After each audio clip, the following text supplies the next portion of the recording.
அனைவருக்கும் வணக்கம். Welcome to Meena's menu. இப்போது நல்ல வெயில் காலம் ஆரம்பிச்சிருச்சுங்க. இந்த வெயில் வந்தாலே நம்மளுக்கு சாப்பாடு எதுவும் ஏற்றுக்காது. நம்ம நிறைய ஜூஸு, இளநீ, அந்த மாதிரி மோர், இது மாதிரி தான் நம்ம சாப்பிடணுன்னு தோணும். நம்ம கூழ் வகைகளில் செஞ்சு சாப்பிட்றது நம்ம வழக்கம். கேழ்வரகு கூழ், கம்பங்கூழ், இது மாதிரிலாம் செஞ்சு சாப்பிடுவோம். அந்த வகையில் நம்ம இன்றைக்கி கம்பு மாவில் நல்ல ஒரு கூழ் எப்படி செய்கிறதுன்னு பார்க்கலாங்க. அதுக்கு நான் 1 டம்ளர் கம்பு மாவு எடுத்து அதை முந்தின நாள் நைட்டே கரைச்சி வச்சுட்டேன். ஒரு 1/4 டம்ளர் நொய் எடுத்து வச்சுருக்கேன். இங்கே பாருங்கள், முந்தின நாளே மாவு கரைச்சி வச்சது மறுநாள் பார்க்கும்போது நல்லா புளிச்சிருக்கும். அது நல்லா இப்படி கலக்கி விட்டுக்கணுங்க.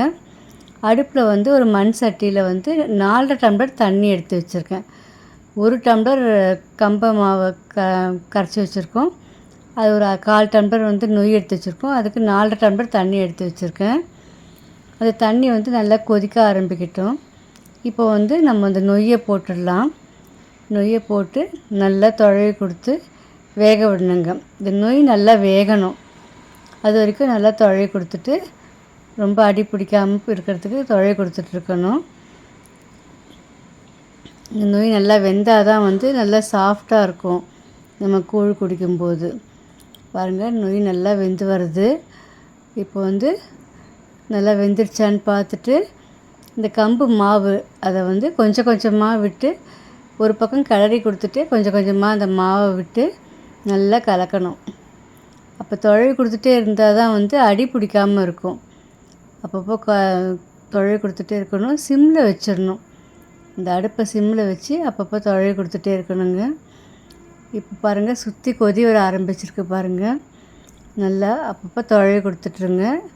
இப்போ சுற்றி கொதி நடு கொதியில் வரும்போது நம்ம ஆஃப் பண்ணிடணும். அதான் வெந்ததுக்கு உண்டான அடையாளம். நல்லா இந்த கம்பு நல்லா கூழ் நல்லா வெந்து வருது.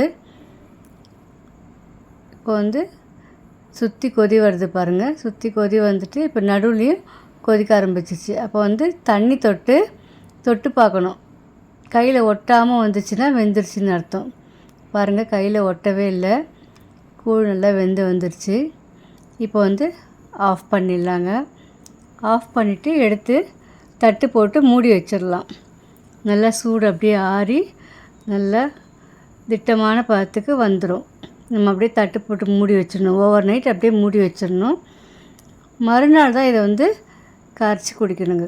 மோர் எல்லாம் விட்டு மோர், உப்பு, சின்ன வெங்காயம் எல்லாம் அரைஞ்சி போட்டு நம்ம நல்லா கூழ் பதத்துக்கு கரைச்சி குடிக்கலாம். இதுக்கு நம்ம நல்லா மோரை சிலிப்பிக்கலாங்க. சிலிப்பிட்டு இதில் விட்டு நல்லா சின்ன வெங்காயம், கொஞ்சம் கொத்தமல்லி, பச்சை மிளகாய் வேணுன்னா கூட வேணுங்கிறவங்க போட்டுக்கலாம். இதுக்கு மாங்காய், உப்பு மிளகாய் அப்படி போட்ட மாங்காய் நல்லாயிருக்கும், டேஸ்ட்டாக இருக்கும். சின்ன வெங்காயம், வீட்டில் தொகையல் ஏதாவது அரைச்சி வச்சுருந்தா அதை கூட தொட்டுக்கலாங்க. கருவேப்பிலை தொகையல், இஞ்சி தொகையல், அது மாதிரி தொகையல் வகைகளையும் தொட்டு சாப்பிட்லாம். நீங்களும் எல்லோரும் இந்த கம்பங்கூழை வீட்டில் செஞ்சு ட்ரை பண்ணி பாருங்கள். நல்லாயிருக்கும். ரொம்ப உடம்புக்கு ரொம்ப குளிர்ச்சியானதும் கூட. இந்த சம்மருக்கு ஏற்ற உணவு.